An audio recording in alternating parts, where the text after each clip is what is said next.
Hi guys, and welcome back to my channel. In today's video I've actually got two bags by my side, one of which is the TOTEME T-LOCK Clutch and then the other one is the larger size of the T-LOCK. Now if you have been watching my channel for a little while, you will know that the TOTEME T-LOCK Clutch is one of my most worn smaller bags in the mid-premium range, and especially actually being in London, this has become my most used bag, and I'll get to that in a second. I've actually had the clutch version for much longer than I've had the larger version, so I'll have a little bit more to say with regards to the clutch. However, they're pretty much made in the same way, except one is a larger size, so I do think that it applies for both. If you want to see how I've recently been styling these two bags, I have been styling it quite regularly over on my Instagram and TikTok, which I will leave on the screen now and also in the description box of this video as always. Before we get started, I also want to say thank you so much for all of your positive feedback, your positive comments on my most recent video, which was actually a vlog. It was about an hour long, but it was the Ritz-Carlton Yacht Collection vlog. So many of you enjoyed it and I'm just so happy that you did, on Instagram and TikTok and on here on YouTube. I definitely will be sure to keep on vlogging travels and fun things like that. But with that being said, I do just want to jump straight on into this video, but do let me know if you enjoy watching reviews or comparison videos. Excitingly enough, next week's video I'm actually going to be sharing quite a few more of my mid-premium bags, including the TOTEME bags, which fall into that category. I'm going to be sharing those that I actually think are worth it. So in there, you'll probably see Savette Pochette, my Manu Atelier bag, and a few others. But with that being said, let's get started with the TOTEME T-LOCK Clutch. This one is one I've had for a little bit longer, so I thought it would only be right to start with it. This bag, in my opinion, is the perfect size. I know that it's considered to be a clutch. However, I have clutch bags. For example, recently I got my vintage Bottega Veneta bag, which is probably about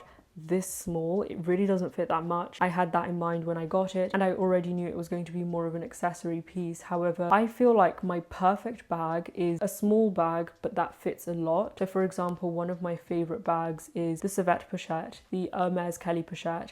Those bags are some of my favorites because they look put together since they are quite small. However, they fit a lot more than what you think. So I do have some things in here because it's my daily bag, and I just usually carry some deodorant, some tissue, my hand cream, my phone, whatever, you name it. I think the only thing I never put in here is my umbrella. It also comes with a crossbody strap like the other one, which I'll get to. I must say that this is the bag that really converted me into a crossbody strap wearer. I never used to wear one before. I just felt like it didn't look that flattering, and crossbody is so difficult to get right because you really need to get the perfect length. I know that if you're taller or even my height or shorter, it's so hard to find a bag that fits everyone the same. However, I actually started wearing this bag more regularly as a day-to-day bag. I really thought it was going to be more so like a going out event type of bag. However, as many of you will know, there's been quite the situation with phones and just the safety in London altogether, and so this has been my go-to bag because one of my favorite things about it, which also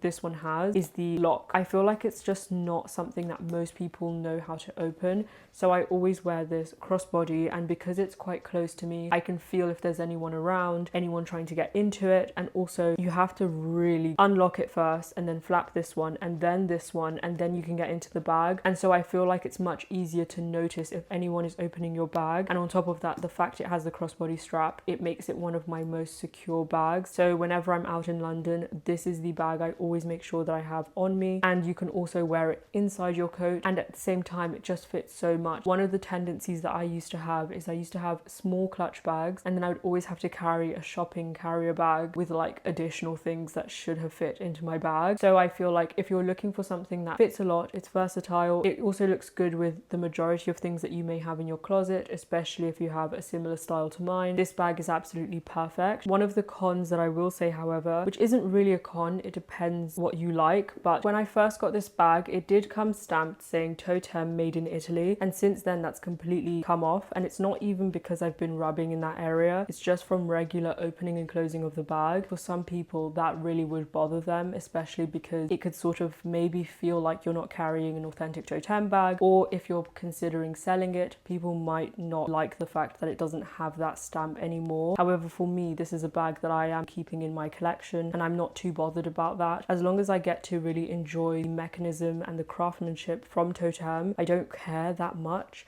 about the stamp. Don't get me wrong, it's a little bit annoying, especially considering how much you're paying for these bags. That should not be happening. I am yet to see if it's going to happen with the newer bag, which I just got. I don't know if they've necessarily updated that, because I did actually see quite a few people saying that that would happen. Now, the only other thing I think I already mentioned when I first got this bag is after only a few uses, the T-lock itself became quite scratched. They are micro scratches, you can barely tell, so I'm completely fine with that. I think the main thing I realized was the stamp. It started to wash off very quickly after I got the bag. The inside of the bag, if you haven't already seen it, I will also put close up, is suede, and then it's got a pocket at the back, which I honestly never use. I just use it as a bag where I put everything inside, I put my crossbody strap on, and I just wear it. I will leave the pricing difference for these bags. If I'm not wrong, this bag falls within the mid 700 range, £750 roughly, whereas this bag goes slightly over the £1,000 price mark, which I'll get to in a second. One of the biggest differences between the T-lock clutch and the actual T-lock is the dip. So if you can see here, there's actually not anything really in this bag except for tissue paper. That's just how I like to store my bags in my closet, but it naturally has a dip in the middle here. It kind of reminds me of, if you've ever seen it, when people sort of karate chop their pillows in their living room.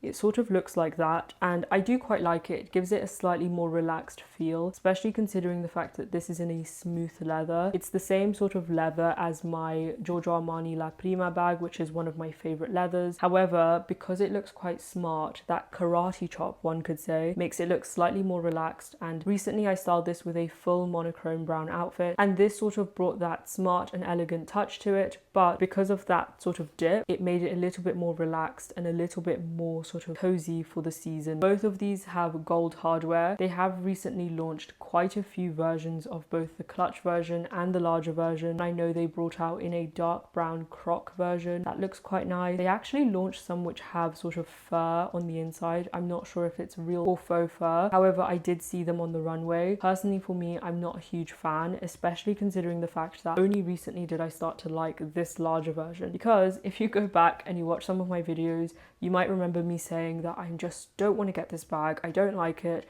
It's too big. It feels like a duffel bag with a handle. Now, I am kind of going to eat my words here because I actually have really loved this bag, and I don't know if it's because it's dark brown, and anything dark brown I can get it and I will love it. I don't know if I would love this bag the same, for example, if it was in the other colors. However, I don't know, something about the brown version of this bag is slightly different than the other ones. Now, they both do have feet on the bags, which are really nice because it stops it from wearing the bottom. I've had, again, the T-lock clutch for a really long time. I've put it on so many different surfaces, and the bottom of it is in pristine conditions. Alongside the edges of it, they haven't worn, you know, leather hasn't started to sort of rub off, so that's really perfect. Another difference, of course, which is very visibly obvious, is the handle. Of course, with this one being labeled as a clutch, it's intended to be worn as one, like this, under your arms, or of course on the crossbody strap, whereas this one is actually a functional bag, so it does have a handle on the top. It does come with a crossbody strap, which I personally just would not ever do, because considering the fact I've only started to like this bag now because of its size, I think if you wore this crossbody, it makes me think of if someone was wearing a Louis Vuitton Capal on a crossbody strap. It's just a little bit odd, just like wearing a duffel bag crossbody. You can do it, but I personally wouldn't use that as a way to style my outfits, and so I wouldn't do it with this bag. Inside here, the biggest difference as well is that the pocket inside is much larger. Both of the crossbody straps, of course, they will match exactly the color of the bag, and they both have this sort of rounded D shape almost. It's a very prominent shape to TOTEME, especially because they have a belt, I think, that has this sort of shape. Very simplistic, very minimal, and not too much logos anywhere. Of course, you have the TOTEME made in Italy, which probably won't last you very long, so if you're not into that either, at least it's going to rub off. For the most part, the only thing that gives away that this bag is TOTEME is the T at the front, which, to be honest, so many people don't even get is TOTEME. I've had people ask me if it was from Tod's, which makes complete sense. So it's just very discreet. No one's really going to know where it's from. Of course, this bag is going to fit a lot more. I don't think I would ever fill it up more than I already fill up this bag. This already fits so much. This, of course, you could put more things. You could put so many more water bottles in here. You could do all of that. However, would you? Especially considering the fact that this strap, don't get me wrong, it feels good. It feels sturdy. It doesn't feel like it's going to rip, but something about being able to see the other side of my strap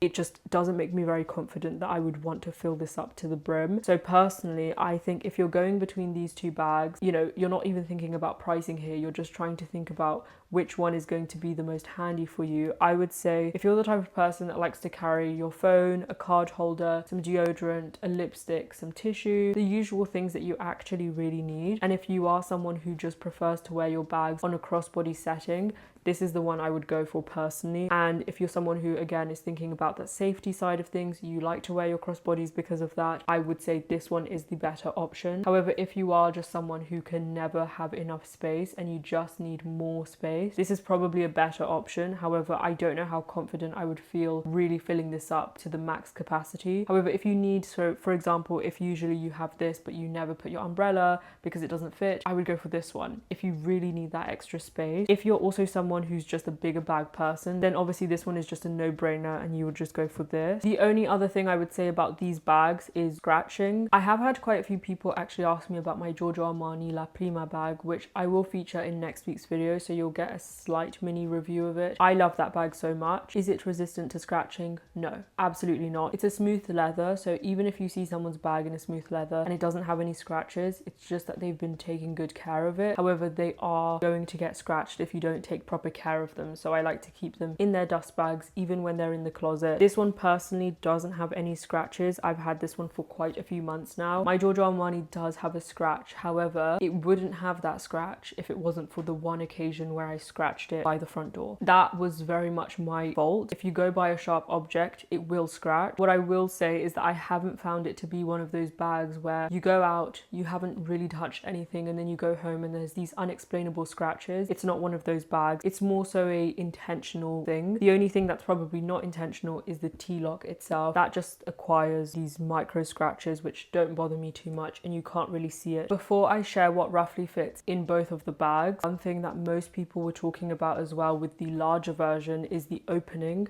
and how awkward it is. So as you can see, I've fully opened, I've put some things in the bag, sort of replicate how it would actually be if you were outside opening your bag, for example. This handle is not in the most convenient position. Let's say it's over here on my arm. I need to open it to grab my umbrella, let's say.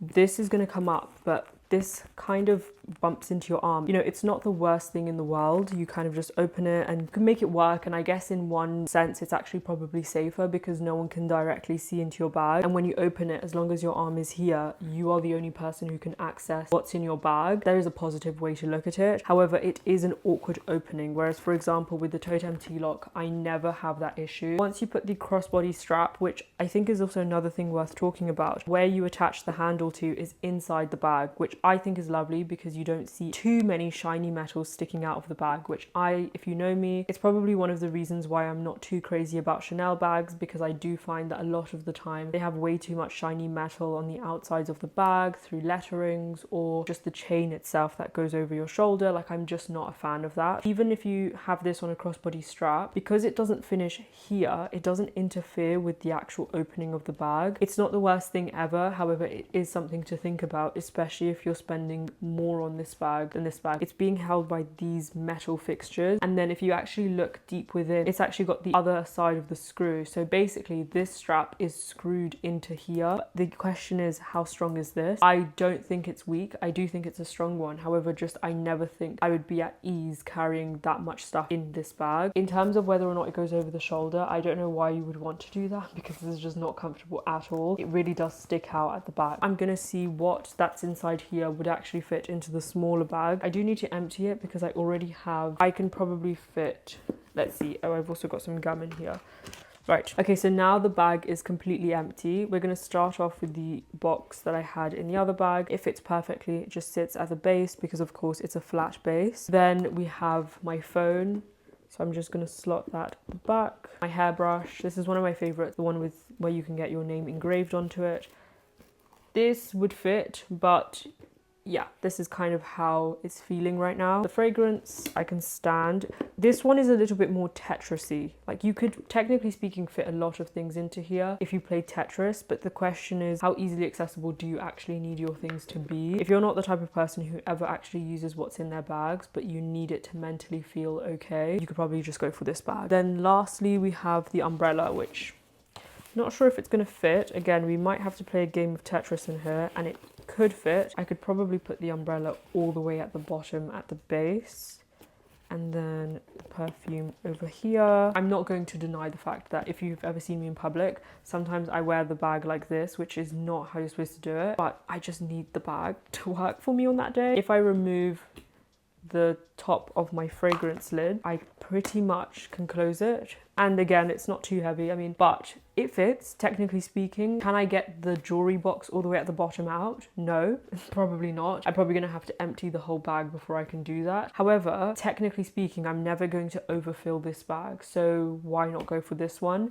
for a little bit less? However, if you just absolutely need to be able to access everything, like here, I don't know if you can see, but everything is in my bag. But I mean, if I'm just trying to get from point A to B and then at point B I can empty my bag, I can do that. But if I need to be able to take things out of here whilst I'm outdoors, that's just not gonna happen. The last thing I will mention is versatility. If you're someone like me who likes to wear your bags in many different settings and occasions, for example, not just on a night occasion or on a daytime occasion, I would actually go for the clutch version. I know that sounds a little bit odd, but actually you wouldn't really be able to wear this on a night out or, you know, for a black tie event. This is pretty much a bag you can only wear during the daytime. This bag, on the other hand, I wear during the daytime and in the evenings. Just take off the strap and then it turns into a clutch. So I would say that this bag is much more versatile. And also in terms of the color that I prefer, whether it's the black or the brown, I don't really think I have any preference. I think the black one obviously has just been the one I've had for longer, and it's one that I don't even worry about. I think I've seen a lot of people replacing what they usually would have in black for now in dark brown, so they kind of are quite interchangeable. Like I mentioned, you can see all the outfits that I've kind of been styling with these bags over on Instagram, but for example, I personally find this brown to look so luxurious with, for example, a full cream ivory outfit, full black outfit, even navy blue, it looks good. With brown, it looks good. Taupe, it looks good. So I just think both of these bags are very versatile. And of course, with it being Toteme and being on the more minimal side, you can pretty much wear it with whatever. And just like that, we've come to the very end of this week's video. Definitely let me know in the comment section down below if you enjoyed this style of video being slightly different, what videos you want to see on my channel. And of course, like I said, next week you will see a lot more bags similar to this sort of vibe. And I'm going to be going through the ones that I actually think are worth it outside of the Hermes collection. I will probably make more videos sharing pieces from the Hermes bag collections. However, for now, I really just want to share more of the more in the mid premium luxury range, because I feel like that's what more people are gravitating towards. And so with that being said, I hope you enjoyed this video and I hope to see you guys very, very soon in my next one.